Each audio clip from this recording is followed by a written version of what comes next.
The 49ers just got the news that many of you need to hear. We're going to cover that in this video, plus later in the video, I've got 4 more things that I think you're going to like to see, all positive things in today's episode for the most part. Let's waste no time getting straight into it. Hit subscribe if you're looking for 49ers content. Very much appreciate it, but let's waste no time. The QB Whisperer has chimed in. Dan Orlovsky, the QB Whisperer, as I like to call him, has chimed in on Brock Purdy. And what he had to say is really interesting. There's some negative in there, but listen to the very end. I think you're going to like what he had to say. And then we've got 4 more things coming later in the episode. Here is Dan Orlovsky on Brock Purdy. So, Brock, I would tell you that if you look at the interceptions and why they happen, Brock has always been a player in his first couple years that you marveled at how early he threw the football, yet down the field. He had this almost like unrealistic anticipation where you're sitting there going, how can you cut that ball early or cut that ball from your hands so early down the field and still have it placed perfectly? The interceptions this season are far too often late. Quick pause, not for an ad. Quick pause, because that is exactly what Kyle Shanahan said, by the way. If you didn't hear that, halftime, he's running off the field, gets asked by a reporter, what's going on with Brock Purdy? How has he come back from it? Whatever. He used the word late as well. But anyways, Dan Orlovsky continues. The anticipation is gone, and there's guys that don't have to play with a ton of anticipation. I heard Coach talk about this. Stafford's one of them. Josh was certainly one early in his career. Patrick, because they've got these cannons for arms. Brock doesn't. And so he was playing at such a high level because he played so fast, and the ball came out of his hands so much sooner than the route kind of established itself. Mm-hmm. Look, these clips, they're all 3 hitches. This offense is not built on 3 hitch throws.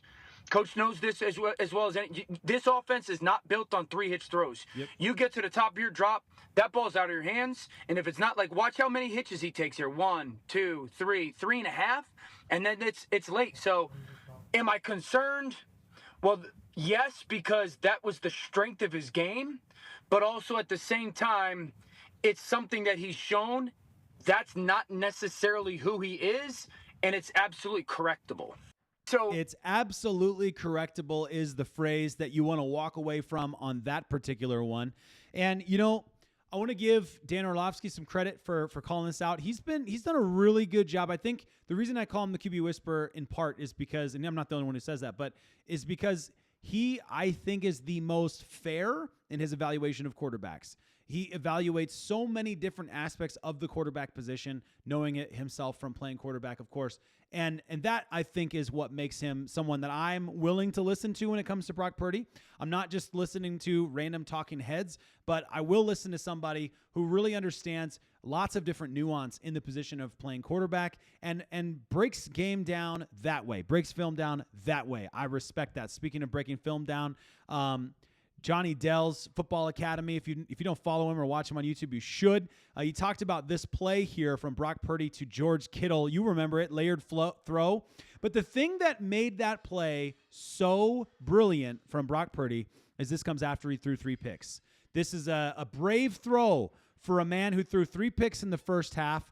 And there's no rule that says you can't throw a 4th, and he took that opportunity, ends up being, I think, from my notes, I want to say it was a 25-yard play if I remember correctly. But yeah, Brock Purdy going out there, showing confidence, willing to continue to make those throws and dial in his pass, respect it massively. So love that take. Some other stuff we got to talk about, which of course, you can't talk about the offensive production without talking about Christian McCaffrey this season. He's having an unbelievable season. Look at this from Next Gen Stats. Christian McCaffrey forced 11 missed tackles against the Panthers, tied for the 5th most by any player in a game this season. McCaffrey leads the NFL with 83 missed tackles forced entering the Week 13 slate, 10 away from his 2023 career high of 93, and there's still 6 games left to play, or 6 weeks left. Right? Week 13, whatever, math. You get the point, right? Christian McCaffrey, I say this stat because so many people have been critical of Christian this season and said, coming into this season because of last season when he was in, he's lost a step, yada, yada, yada, all that nonsense that Ooh, when he's not running super well at the beginning of this season, everyone's like, yeah, see, he's lost a step. He doesn't have what he used to have before. And he's making guys miss. He's on pace to make guys miss more than he did in 2023. That's an unbelievable number. That's an unbelievable number of missed tackles. You got to give him some credit for that. Christian McCaffrey leads the NFL in total receptions and carries right now. Total receptions at 81 receptions and carries at 217 carries. Now, it is fair to say there are multiple people at 80 receptions, so he's just barely above him. But still, like, you got to give the guy some massive credit there. You should feel good about Christian McCaffrey. As we're trying to tell the full story about Brock Purdy, I saw some good stuff from SF Data Niners that I think helps tell that full story. Let's talk about the fact that they had 37 minutes and 42 seconds time of possession.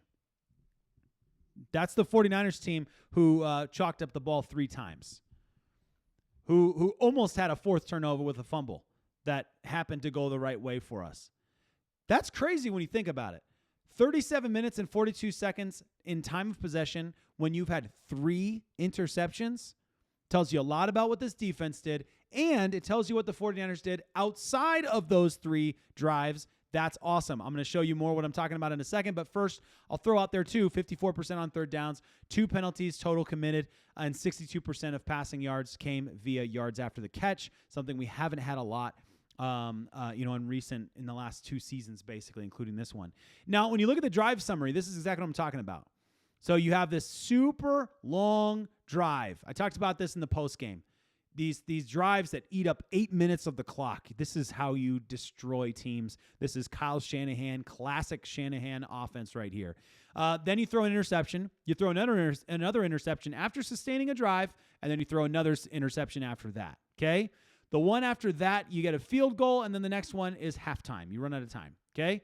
The following drive after halftime is a long sustained drive and a touchdown, followed by a long sustained drive and a field goal, followed by a punt at the very end of the game. Didn't really matter by that point. That's not bad for an offense that threw 3 picks to be able to continue to move the ball well. I think Kittle might have been one of the ones after in post-game talking about how the Niners moved the ball really, really well 2 days ago. And that's something you got to keep in mind, because if you can clean up some of these dangerous throws, some of these dangerous plays, then you're going to see a bigger picture of what this team is capable of. And I think Brock Purdy's a part of that. I'm not trying to say that it's not a big deal he threw 3 picks. I'm not trying to say it's not a big deal that he's thrown a lot of interceptions this season in the few games he's played. Yes, I admit all of that, right? I'm not just like a blind Brock Purdy apologist. But also, he's moving the ball very well. You got to give him some credit for that, including Christian McCaffrey, including other things too, right? Kyle Shanahan, per Matt Barrows, Kyle Shanahan might have defended Brock Purdy with words after Monday's game, but with actions, there were no aggressive downfield passes in the second half. Okay? I'm okay with that, by the way. I have no problem with that. I told you we can dial down the intensity a little bit until hero ball is required. That's my personal opinion. You can tell me what you think in the comments. Let's talk about this defense. Some next-gen stats coming up on the game, starting with the fact that average yards of separation from the quarterback here. Look at Bryce Huff and Keon White on there with 3.25 yards and 3.56 yards. Now, Bryce Huff, by the way, this is the thing. The defense has to get home. I get it. I do. I really do. They're so bad in the sack stats right now. But Bryce Huff's been doing this every time he's on the field. He's in the 3s every single time. So you got to give a little bit of credit there to what he's doing. And for him and Keon White, for Keon White to be this impactful, again, another situation where you got to be really proud of what the 49ers are accomplishing despite all of the odds. The 49ers blitz Bryce Young at a 29.4% rate, limiting him to 3 of 8, for 14 yards and 2 interceptions on blitzes. This is the first time this season we've seen the blitzes really pay off for Robert Saleh's defense. The Panthers minus 15.1 EPA against the blitz were the fourth fewest by any team in a game this season. That's your defense, man. That's what Robert Saleh is building there with a bunch of no-names, quote-unquote. I don't think we can call Bryce Huff a total no-name because of what he did with the Jets and getting the big money deal with the Eagles. But still, I mean, this is pretty incredible. You got to give some massive credit on that one. And while we're giving massive credit to Robert Saleh, let's talk about one more thing. And this is Saleh and Shanahan. Richard Sherman, talking about the 49ers coaching staff, said this: "This entire coaching staff deserves Coach of the Year. They all deserve Coach of the Year because if this was anybody else, just about any other team, they would have folded this season up, and they would be picking top 5, top 7 in the draft this year, and they'd be okay with it. This was supposed to be a down year as is. Even with all the horses, everyone was expecting the 49ers to be rebuilding. They had all the dead money.